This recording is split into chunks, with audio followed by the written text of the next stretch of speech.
আমি আসছি আমরা পূজা মন্দিরে। তো দূরের থেকে তো আলতা করে দূরের থেকে আইলাম।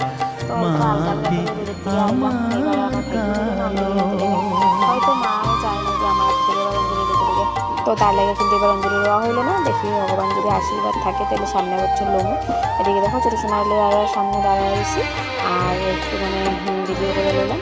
তো হেরও ঘুম পাইছে, তো ঘরে যাবো না। আর পরে কী করলাম, ছোটো সোনারে তারপরে ঠাম্মার কাছে দিয়ে আয়া আমি আমার ননদ আর আমার যা আয়া বসছি। আর আমার মাসি শাশুড়ি ঘরে ননদও আইসে। তো আমরা সবাই মিলে আইলাম।